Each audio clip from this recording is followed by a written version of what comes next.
Jimmy a few minutes ago asked me, he said, and I just want to say, it's kind of hard to follow this and to follow this, but Claude, thank you. There is no one more perfect to present this award to Jimmy because you've worked so closely together on the project in Morganton, and you have watched Jimmy grow from 14 years old to the 70-year-old man that he is today.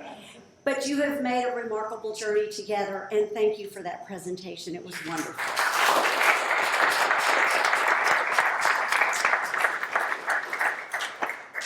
So Jimmy did ask me if, just a little bit ago, he goes, You don't have any Republicans who said something? I know. And I said, we did get a letter. I got a letter from somebody that lives down in South Florida, and they when the FBI was down there, they found a letter and they forwarded it to me, had your name on it. And I opened it up, and I really thought you might, really not want me to read it here. But anyway. So I opened it up, and it says, you are just another low IQ individual. You are highly overrated, a total lightweight, and just a third-rate guy. You wouldn't know the truth if it hit you in the face. He's dumb as a rock. You are irrelevant, wacko, lost soul. Has zero credibility, mental basket, wacko, sloppy, a man who lives in the past and thinks like a desperate fool. A political hack is what the letter said. So I didn't think I should let it pass though, and present you with the letter from your friend down at Mar-a-Lago. There you go. As long as you didn't say I have little hands, I'm okay.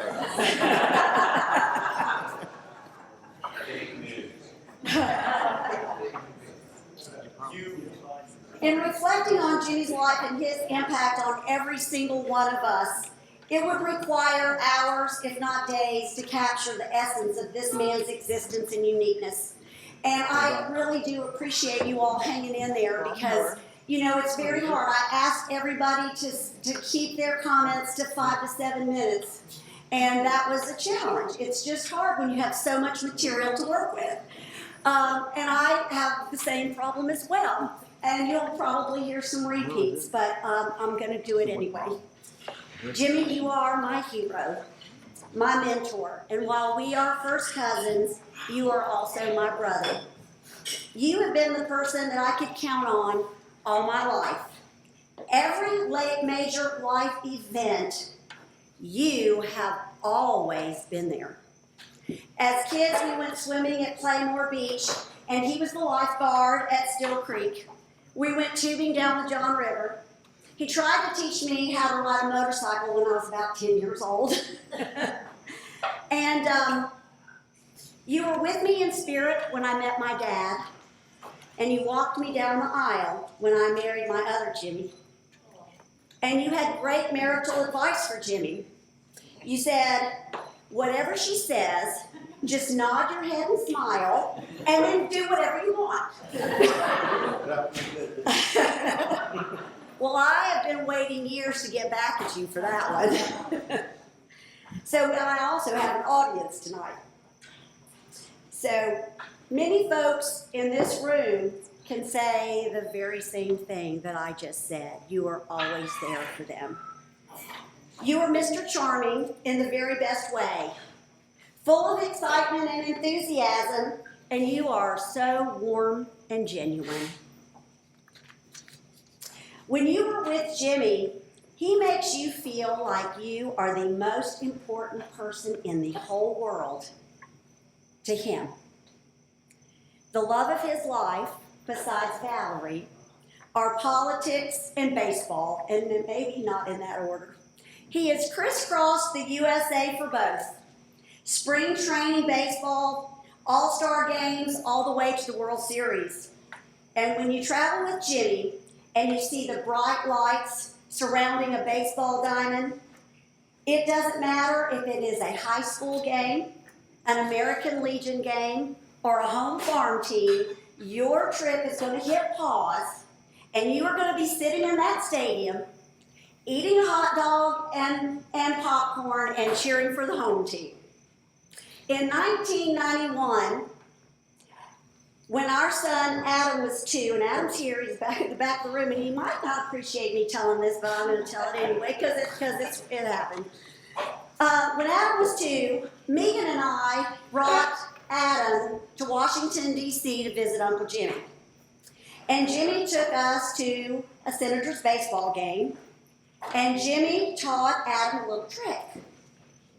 We had a toddler running around in a diaper, stomping his feet and yelling, "Stomp out Jesse! Stomp out Jesse!" And later, Adam was running around naked, yelling, "Stomp out Jesse!" Thanks to Uncle Jimmy. Jesse Helms. Jesse Helms. For almost 5 decades, Jimmy has taken family and friends to every national Democratic convention and presidential inauguration, state conventions and state fairs, from, as Metcalf has said and others too, from New York to San Francisco, from Dallas to Denver, Chicago, Atlanta, Charlotte, Philadelphia, and New Orleans. First, we were selling commemorative political buttons, and then we were selling buttons at college ball games and at Mardi Gras. We actually had to trade buttons for beer and alcohol down in New Orleans because our button, while it was a great commemorative button, we learned that it did not say, "Show your tits." So we had a lot of buttons that we brought back home. He then created the American Presidential Experience, which Roger has told you about. It was a touring exhibit of presidential artifacts that included replicas of the Oval Office and Air Force One, had the First Lady's ball gown dresses, presidential shoes, and of course, automobiles. And we, those of us that helped, survived setting up those massive tent exhibits in sweltering heat and frigid cold, hurricane winds and torrential rains, and we even did it at Mile High Stadium. Every one of you here knows that Jimmy's a collector. Now that is different from a hoarder, and we can talk about his hoarding later, but that's not what we're going to talk about right now. Jimmy, the collector, the creator, the entrepreneur, the philanthropist. Jimmy, the inspiration. Jimmy, the real deal. Jimmy is the ultimate collector. Buttons, books, and honeybees. Dirty jokes and salty tales. JFK, LBJ, FDR, political memorabilia of every sort. He does have 5 life-size replicas of the Oval Office, 2 presidential Air Force Ones, and he has owned 2 JFK limousines. He has baseball passes, bathing suits, and shaving kits that belong to presidents. He has collected gadgets of every description. You've heard us talk about that.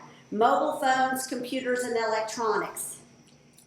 He has 37 girlfriends, all named Alexa. He's a people magnet. He collects saints and sinners and Southern souls. But his most prized collection are all of you in this room. Friends, old and new, family and relationships, his time with you all, they are his most treasured gifts. Jimmy grew up a poor kid in Chesterfield community in Morganton, and he got his charm and his gift of gab from his dad, Bird. His first exposure, as Claude and others have spoken to, came from his dad, Bird, who had Jimmy handing out Democratic flyers door to door and putting them on cars all over town. Jimmy got his heart and his compassion from his mom, Sweet Mary. Mary's devotion was to her children and her family first, and she did work over 30 years sitting at a sewing machine 8 hours a day in a hosiery mill in downtown Morganton. Being the son of a rebel and a mill worker inspired Jimmy to be a leader, a community builder, a caregiver, a change maker. If you can believe it, Jimmy was shy and quiet as a young boy. Those of you who are here who grew up with him, you would know that. He overcame a stutter, and he found his voice just so he could speak up for the suppressed and the overlooked, and encourage and inspire those he loved the most. Those who know him best would say, Jimmy has the soul of a poet and the heart of a lion. He sees into the heart of the meek, mild, and underserved, the voiceless, the discarded, and he stands up for those who suffer injustices and discrimination. And when it comes to family, he is fiercely devoted. Jimmy is the master of details. Now, not necessarily managing those details. That's what he has Elisa for. Like the snapshots that he captures through the lens of his camera, Jimmy's life is colorful, blended, diverse, and deep. He gleans from every moment the magic of the people and the places that enrich his life. And he wants to take you there with him, both figuratively and in person. The door to his life is always open.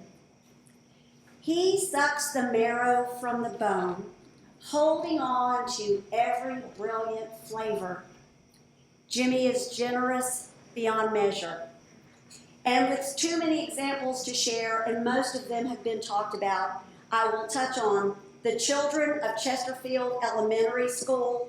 He invited me to come down when he was bringing gifts to them. They were the recipients of his full and giving heart.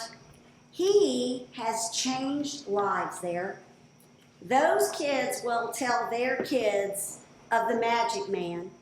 One little boy said, "He's better than Santa Claus," who adopted them in their school, showering them with gifts and school supplies, clothes and toys, stockings, equipment for their schools, and as Claude said, a hot air balloon, and gave them rides up in the air in that hot air balloon.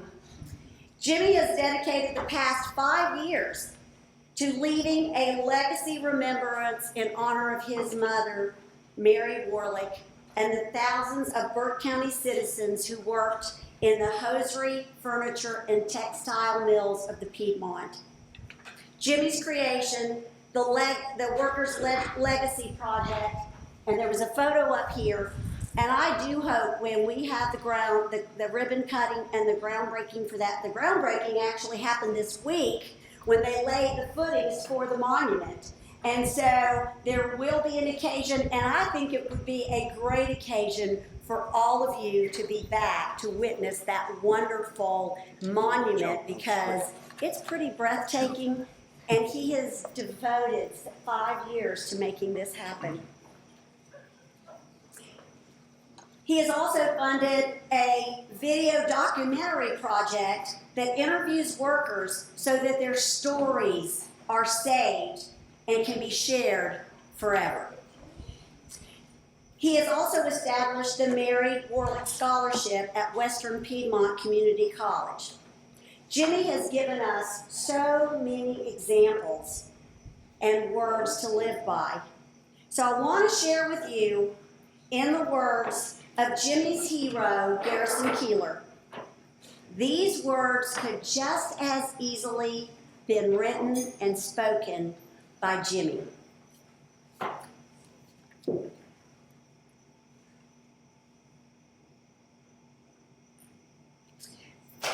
What keeps faith cheerful is the extreme persistence of gentleness and humor.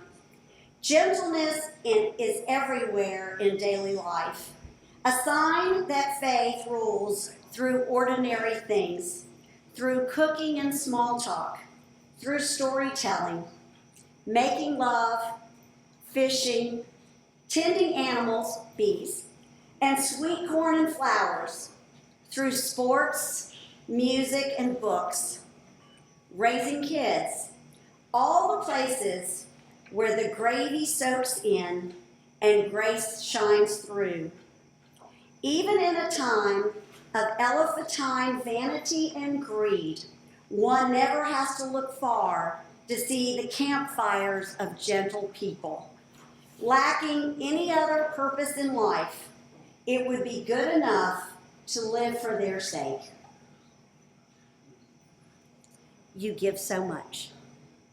So, that's the news from Lake Wobegon, where all the women are strong, the men are good looking, and all the children are above average. It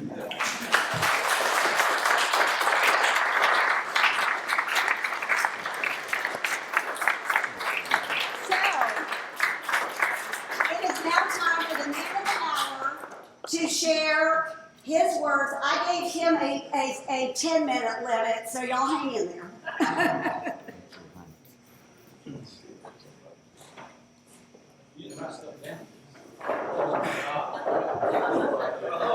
So I had prepared a speech which actually mentioned everyone in this room and how we became friends, but since these people talk too damn long, I have to give this one.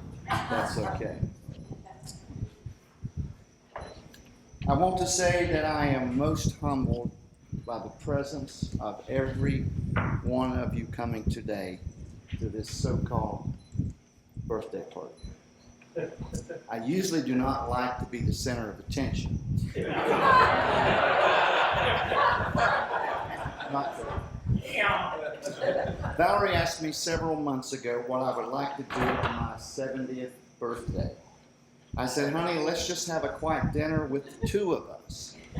She obviously didn't hear me or listen to me or understand my southern accent. She must have heard dinner with 200 instead. And that's why you've shown up today. I didn't even know I had this many friends. Do I actually know all of you? You need to check IDs. I told John Band about the number of people coming, and he said, Jimmy, don't think you were so special. I know your friends, and most of them were here for the free food and drinks. I said, John, how can you say that? He said, well, that's the main reason I'm here. Actually, the birthday party thing is a trip. It was a convenient time to have those people who have been a wonderful part of my life to come together in friendship and meet other friends of mine over the years. You have been deceived in thinking that it was only a birthday celebration. If it were just a birthday party, I would have asked you to bring gifts. But it is more than that. On this, my 70th birthday, it is my time to honor you and thank you for being my friend. You are special people who have made a great impression on me all my life. I see life as one long, dusty road. A road where you walk side by side with friends for a distance, and then they go off on a side road of their own. School, marriage, children, and jobs take you away, but only temporarily. And then maybe 5, 10, 15, 20 years of more, you come walking back up the side road and you join me again. We pick up where we left off many years ago, and without skipping a beat, our friendship is renewed and we catch up on life and where that has taken each of us. You are here because you are the people in my life I wanted especially to share this day with, and because we have shared life's journey together. Garrison Keillor once said he didn't trust anyone who didn't have a friend from childhood. Guess he was talking about the Orange Man. I have friends here tonight of 64 years from the first grade. Terry Branch and Ruth Ann, and grammar school, Bobby Finster and Jean, and many others from my grammar school in Chesterfield. Ann Smith, who had to leave earlier, her mother taught me Sunday school when I was 5 years old. I want to acknowledge those who have traveled the most distance to be here tonight. Elihu and Shara, who came in from Florida, the great Tim and Beth Reese family, who came down the mountain trails of West Virginia to be here. Donald Snare, who came up from Georgia. Bob Cairns, who came down all the way from New Hampshire. And David and Victoria Lewis, who walked all the way from San Jose, California. Lou, Vic, and I took Lola, their daughter, to pick up the first Christmas tree when she was a child. She's now a sophomore in college in California. You know, Lou and I became friends in Chicago. We met in 24 hours, were friends, and have been ever since during the Democratic Convention in 1996. Lou sends me a note every now and then. He'll say, "Who loves you, big guy?"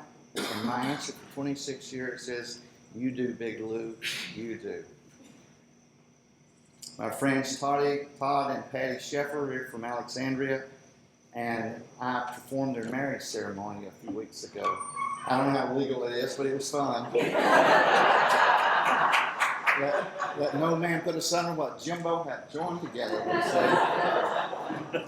And many members of my family here from all sides, the Cooks, the Moores, Quisness, the Perkins, the Dugans, my Italian family from New York, the Mosconis, William and Julian and their girlfriends, Ish and Ariel, and the Woodies. I wish I had time to tell everyone what each of you has meant to me and how we became friends over the years. The only thing I will regret about tonight, besides the untruths that have been told, is that I didn't get to spend more time with you and the time to mention everyone tonight. And I am sorry for that. But let's be honest. For some of us, this will probably be the last time we ever come together again. Since this is my birthday party, my celebration of life, and my memorial service all over one, you are not expected to come to my funeral. 4 hours, 5 hours of this is enough. Friendship can only go so far. I am one of the most fortunate people in the world and have been since I was a child. I have had wondrous, kind, and generous older people who have mentored me and treated me as one of their own children. When one reached down the ladder to grab my hand, another one was below me pushing my butt up. Miss Ray Klontz, who was a great mentor, who got Judge Irvin to appoint me as a magistrate, and when I had to drop out of college for financial reasons. And Jim Myrick, who owned the pool hall where I hung out all the time, who took, as Roger said, took me to the National Convention in New York, my first airplane trip, my first trip to New York City. Oh my gosh. Dick Lovin, who gave me my first job as a lifeguard for 5 years, and he taught me to value and to look for the character in people when I was choosing friendships. And Dr. Wallace Hyde, a friend of John and mine and Steve's here in Asheville. Wallace and I were partners for 33 years. After I started my business, he became a backer of mine financially, and for 33 years we were partners. He never asked once to see the books. He would say, "Jim, are we making any money?" And I'd say, "Doc, we buy it for $1 and sell it for $2. He said, "But are we selling enough of it?" And we were. And Claude Sitton, my lawyer hero since I was 14 years old. My senior yearbook says that I wanted to be a lawyer after graduation. I wanted to be an attorney because I admired Claude Sitton so much. But my admiration for him was more than...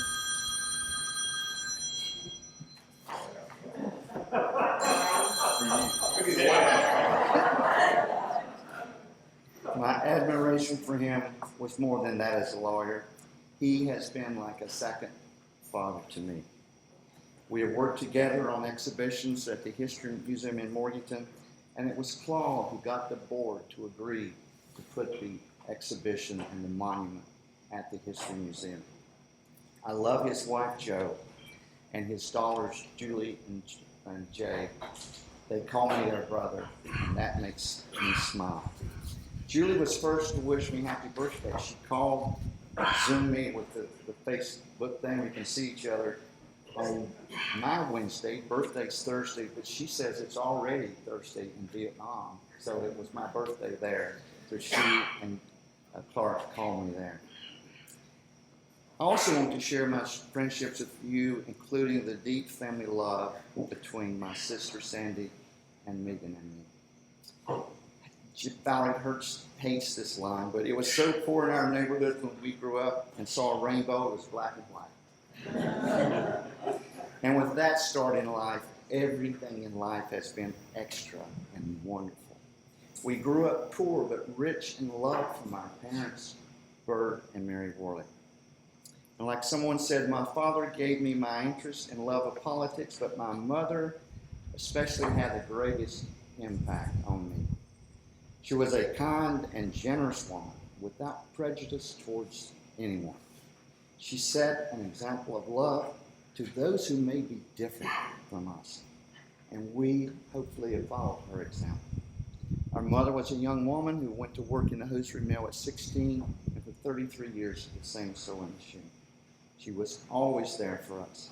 I owe my happiness in life to the love my mother gave to me and to these two wonderful sisters, Sandy and me. Years ago in Minnesota in the winter, when the children would walk to school and there would be a big storm, each kid was assigned a family. And it was a family that if you had to leave school and walk home in a snowstorm, you could go to that house, and it was called Storm Home. And you would knock on the door, and they would grab you, and they would hug you, and feed you, and give you all the love and comfort and safety that you needed until the storm blew over. Over these years, 70 years, these two sweet sisters have provided for me a storm home when needed. When things got stormy in my life, and when I didn't think I could go on, and when things were all dark around me, when I didn't know where to turn, I always knew I had a storm home with these two sisters. I could turn to them for comfort and safekeeping, and no questions were asked, no judgments made, no fault found. They took me in and nurtured me back to good health, mental and physical, and let me know they were always there for me. Langston Hughes' poem says, I'm still turning, I'm still climbing. Life's been no crystal staircase for me, but I'm still turning and I'm still climbing. And without these two sisters, I don't know if I would have had the strength to still be climbing and still be turning. Our love for each other endures and will the very end.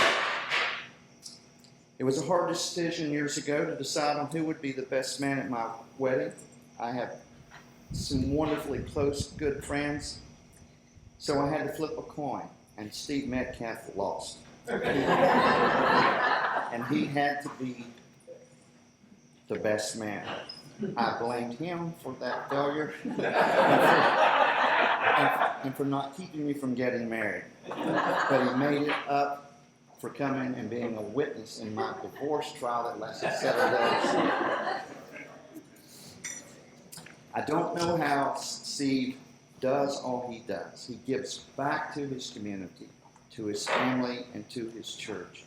Whether it's leading Manna, our local food bank, and feeding 3,000 mountain people every day.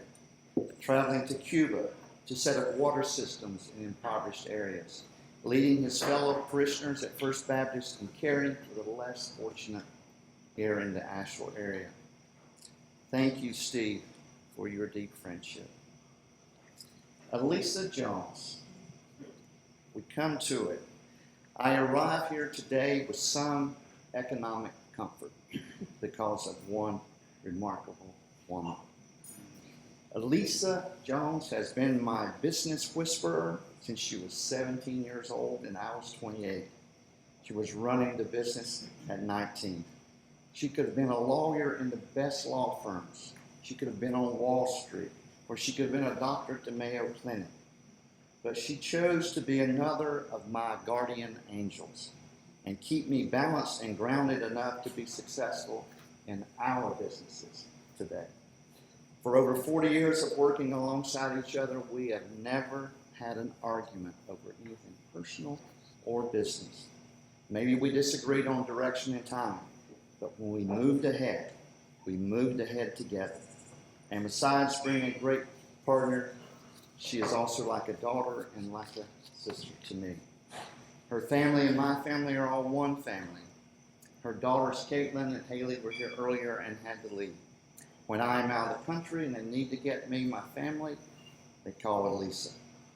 She is the keeper of our work, of our family in Washington, and our Workers' Legacy Foundation. And it will endure long after I'm gone because of Elisa. I love you, Elisa Jones, like a sister. I never had a brother in my immediate family, but my friend John Bennett, even though younger, has always been like an older brother to me. He has guided me with advice and looked out for my best interests in so many areas. We have traveled to many places and shared so many experiences.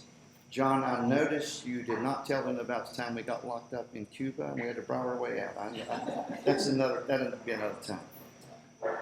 Closest I ever came to death was once in Costa Rica when we both tried to swim to this little island that we thought was only 100 yards out. It actually probably was about half a mile. After half an hour, I couldn't see John.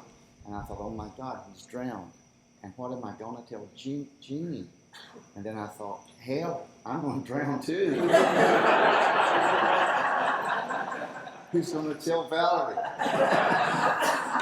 And after an hour, I see him crawl up on this island that we were swimming to, this monkey island, especially filled with monkeys. And so that gave me encouragement to keep swimming and keep swimming. And he stood on the edge of that shore the whole time watching me to make sure that I didn't go over.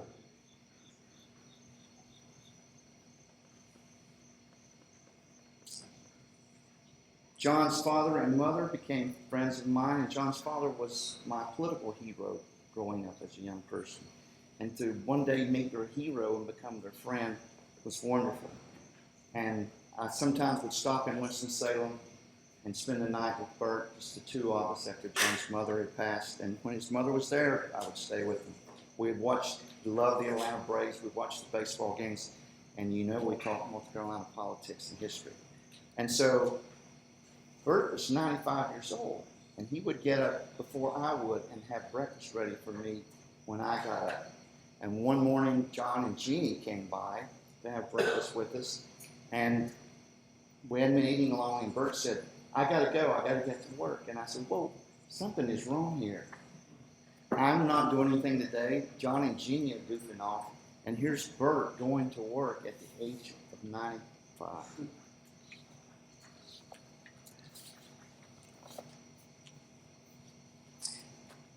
Valerie said to me a while back, Jimmy, what is a best friend? And I said, a best friend is John Bennett. And she said, well, why is that? And I said, well, John and I try to keep enough money in cash available to bail each other out if we ever get in jail. And if I'm ever in a foxhole, it is John Bennett that I want in there with me. Thank you, John, for being who you have been all these years to me. Roger Sharp, my friend, all of his friends, like myself, think of Roger as the only living saint that we know. Robin Abrams' young son, Adam, when he helped us in Philadelphia at convention in 2012, told me, he said, Roger is the nicest human being I've ever met. I'd never heard it put that way. I've heard nicest person, but the nicest human being. Roger was only 26 and I only 22 when we met for his campaign, and no one thought he could win. but he did, becoming the youngest senator in North Carolina history. He was the only other person with me in 1980 when I sold buttons in Detroit at the Republican convention. Roger captivates you with his knowledge of poetry, philosophy, art, and most of all, his memory of where he met his friends and those individual stories that come to life when he tells them. My life would never have been as broad and rich if I had not met Roger. He encouraged me to move to Raleigh to attend school. He encouraged me to come and visit him at Harvard, my first trip east of New York City, my first trip overseas to visit him at Cambridge in England. He, more than anyone, opened my life by opening windows for me, inviting me to see a bigger world. His genuine love for people of all diversity has been a moral example for me. He truly is my Renaissance friend. And like young Adam said, you are the best human being I know on this earth, Roger. Thank you for being my friend. No one has been luckier than me to have a cousin like Dee Dee. Some people say that I'm a male Dee Dee, and others say she is a female Jimmy. Whether it's family, business, or absolutely politics, we sing from the same hymnal. She is successful in all areas of life where tough challenges would stop others from ever trying. She makes shit happen. To know Dee Dee is to know she has the greatest laugh you've ever heard. Just like my Aunt Edna, her mother, it is long and it is loud. But it's always a happy laugh. We have been best buddies since childhood. We have worked together in business, traveled to every national convention, hiked Machu Picchu, sailed the Galapagos Islands together, sold buttons on the streets in dozens of cities, and been partners with Jimmy and herself in owning the JFK limo. Allie and Adam, their children, are like my own nieces and nephews. How do you describe a person whose friendship is actually stronger than a friendship? How do you explain a relationship that's familial, that is more than just being related by chance? I think I know. How many people do you know that you can share your greatest secrets, your greatest disappointments, and your own failures, including when you weren't always the most moral? Knowing that you are not judged by that person, that you are totally, totally loved by them. That is how I think of my Dee Dee. I love you, Dee Dee. This is the happiest day of my life, friends, except for the day that I met Valerie. You've heard of falling in love at first sight. When I saw her across the room on that Friday night in 1995 at a fundraiser for veteran women in Washington. And I asked a friend, oh my God, who was that? He said, I know her. And I said, you got to introduce me, and he did. And so we talked, and I fell in love with what she was about, who she was, and all her energy. Couldn't sleep that night. The next morning I went to Old Town Alexandria for the St. Patrick's Day parade, and I walked around and looked, and I could not find her, couldn't find her. So I called John Azzador, and I said, John, will you call her and see if I can call her? You know, you do that in the old days. You get permission, right? And so I did, and we got together. It took me over a year to get a kiss from her. And much longer to get her to say that she loved me. I would not be here literally tonight if it weren't for Valerie. She's been with me through surgeries, heart surgery, and the ever-present brain aneurysm. Claude, which is a great excuse in court to tell the judge, I'm sorry, I don't remember, Your Honor. I've got a brain aneurysm. There have been many dark times in my life, but Valerie has been there, ever present, to pull me through. Miss Ray Klontz, my older friend, and Rogers from Morganton, told me as a young man, Jimmy, always seek out a partner that is better than you, that will challenge you to take the high road and not the low road. And Valerie has always challenged me. I was going to meet her once in Georgetown to get a movie together. She was driving her car, and when I pulled in, there weren't many cars, and there were 6 handicap spaces, and I was running a little late. When I pulled in, and when I got out, some woman screamed at me. I couldn't see her, and she said, "You are not parking there." Who is that nasty woman? Valerie comes around the corner, and she said, "You are not parking there." I said, "Valerie, there's nobody here. There's 6 spaces. I am not going to the movie with you if you park in the handicap space." So I had to get the car and move into the other area. I have never parked in a handicapped spot.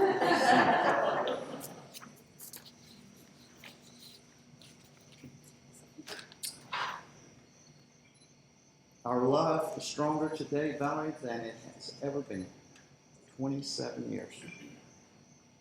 And I thank you for bringing all of my friends together for this tonight. And Elisa and Dee Dee and Megan and Sandy and all of you. But Valerie is the woman who I said, let's just have a dinner with the 2 of us. Yeah, sure. I'm going to end with one of my favorite poem and then one last little statement. And this is a poem that goes like this. An old man going a long highway came at the evening cold and gray to a chasm vast and deep and wide, through which was flowing a sullen tide.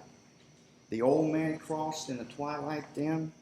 The sullen stream had no fear for him, but he turned when safe on the other side and built a bridge to stand the tide. Old man, said a fellow pilgrim near, you are wasting your strength with building here. Your journey will end with this passing day. You never again will pass this way. Why do you build this bridge? The builder lifted his old gray head. Good friend, in the path that I have come, that have followed after me today, a youth whose feet must pass this way. This chasm which has been naught for me, to that fair-haired youth may a pitfall be. He too must cross in twilight dim. Good friend, I am building this bridge for him. My favorite book, as most friends know, is Cannery Row, and it's the opening of Cannery Row by John Steinbeck. It's got a little racy language, but that was Steinbeck, you know. And I'll end it with this. Cannery Row in Monterey in California is a poem, a stink, a grating noise, a quality of light, a tone, a habit, a nostalgia, a dream. It is gathered and scattered tin and iron and rust and splintered wood, chipped pavement and weedy lots and junk heaps, sardine canneries of corrugated iron, honky-tonks, restaurants and whorehouses, and little crowded groceries and laboratories. Its inhabitants are, as a man from outside would say, whores, pimps, gamblers, and sons of bitches, by which he meant everybody. And another man looked through that same keyhole of life. He might have said, I see saints and angels and martyrs and holy men, and he would have meant the same thing. Tonight, when I look through the keyhole of my life, I look out across this room, and I see only saints and angels and holy men and my friends. Thank you.